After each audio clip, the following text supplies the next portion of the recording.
Bonsoir la Steel Family, j'espère que vous allez bien. On se retrouve après ce match, ce choc de haut de tableau entre le LOSC et le Stade Rennais.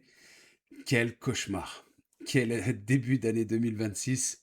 Meilleurs vœux au passage, prenez soin de vous et de vos proches. Je vous souhaite le meilleur pour cette année 2026. On revient au foot. J'étais en train de vous dire que c'était un cauchemar. Ce n'était pas une blague. Bref, ce match s'est conclu sur le score de 2-0 pour le Stade Rennais. Début de Frankowski à la 49e et puis Quentin Merlin à la 55e. Voilà, donc à noter le fait de jeu important dans ce match à la 13e minute, cette exclusion, ce carton rouge pour Alexandro. Ciao, voilà.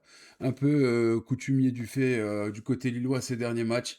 Il n'y a pas un match sans carton rouge en ce moment. On aime tellement les couleurs du côté de Lille, la couleur rouge que en ce moment on en prend pas mal. Bref, voilà, que dire à part que Lille a été extrêmement décevant. Ils n'ont rien proposé clairement, voilà, que ce soit en première mi-temps ou en deuxième mi-temps. Encore plus, bien évidemment, après l'exclusion, hein, voilà, certains joueurs sortent quand même un peu du lot. On peut dire qu'Engoy a été bon à sauver un peu les meubles derrière. Ben Taleb n'a pas été mauvais pour le coup. Il a bien remplacé Alexandro en tant que défenseur central.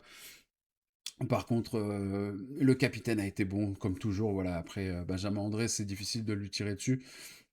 Mais pour le reste, ça a été nul, nul, nul, nul et nul. Olivier Giroud, l'ombre de lui-même depuis pas mal de matchs. Haralson, je ne l'ai pas reconnu. Les entrées n'ont pas été bonnes non plus. De la part de Félix Correa, Broholm a été mauvais. Voilà, une soirée à oublier, tout simplement. Amis Lillois. Ouais, c'est comme ça. Bref, voilà.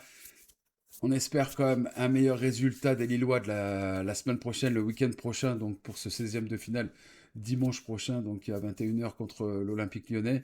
L'Olympique lyonnais qui s'est imposé un peu plus tôt dans la journée contre Monaco, à Monaco, donc au stade Louis II, sur le score de 3-1. Donc voilà, ça va pas être facile non plus, mais il va vraiment falloir qu'il y ait des grosses discussions en interne. Il va vraiment falloir que les Lillois discutent entre eux là, pour ce problème, ce fléau des cartons rouges, etc. Alors je veux bien qu'on tombe sur les arbitres à chaque fois, il n'y a pas de souci. Et je l'ai même assez dit pendant le match, c'est vrai que l'arbitrage, c'est un fléau en Ligue 1 ou même dans les autres ligues, hein, dans les autres championnats. Mais là, c'est compliqué, c'est compliqué. Et puis, il faut aussi que les joueurs se remettent en question, etc. La faute qu'Alexandro fait, bon, mérite un carton jaune, certes, il prend le rouge, c'est comme ça, mais il doit pas faire faute de base. Il doit pas faire faute, pas à l'entrée de la surface de réparation comme ça, sur un bolo, une charrette qui court à 2 à l'heure. Donc, désolé pour lui, mais c'est la vérité. À un moment donné, faut arrêter les conneries, quoi, tout simplement. Bref. Du coup, c'est comme ça. On laisse filer des points. Marseille qui va recevoir Nantes au Vélodrome demain. On croise les doigts pour que les Canaries fassent un score au Vélodrome. J'ai un peu de mal à y croire, mais bon, on verra bien avec l'arrivée de Cabella, pourquoi pas. Cabella qui va se retrouver en terre ennemie demain soir. Du coup, voilà. En tout cas, eh ben pour ce match, il n'y a pas grand-chose à dire autre que Lille a été mauvais. Voilà, Lille a été décevant. C'est comme ça. C'est dommage, on aurait pu profiter d'une cinquième victoire d'affilée, même si c'est anecdotique pour le coup. Euh, j'ai vraiment hâte de revoir certains joueurs revenir dans l'effectif là parce que il manque tout simplement, hein. Il y a certains blessés, certains joueurs qui sont en Coupe d'Afrique des Nations, qui sont qualifiés. D'ailleurs, félicitations à eux, bravo, bravo pour leur parcours, en espérant qu'ils aillent le plus loin possible. Tous ces joueurs respectifs donc qui sont à la CAN. Mais ouais, ça manque parce que là, l'effectif c'est compliqué. Il y a des joueurs, je n'arrive plus à les voir jouer. Félix Correa, c'est compliqué. Il a deux pieds gauche, ce garçon. Enfin bref, je leur tombe un peu dessus ce soir parce que je suis frustré, je suis déçu, etc. Voilà, je pense comme pas mal de Lillois ce soir. Mais voilà, on reste focus.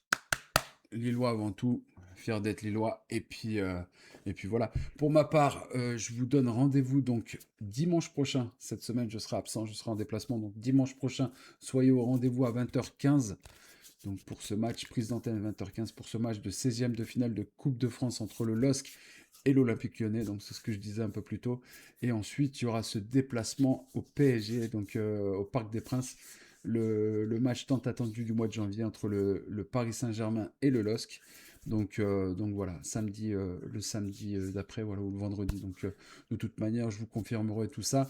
Vous aurez le planning, donc pas pour la semaine prochaine, étant donné qu'il n'y aura pas de stream, sauf pour dimanche, pour le match de 16e de finale de Coupe de France, mais le lundi d'après, donc pour les semaines à suivre. Donc voilà, soyez au rendez-vous. Merci à vous tous qui vous êtes abonnés encore. Merci à vous tous qui étaient présents pour cette purge de ce soir. Désolé, voilà. Il n'y aura pas que des victoires ou des beaux matchs. C'est comme ça fait partie du foot. Mais en attendant, prenez soin de vous, prenez soin de vos proches. Merci à vous, la Steel Family. Je vous dis à bientôt. Ciao!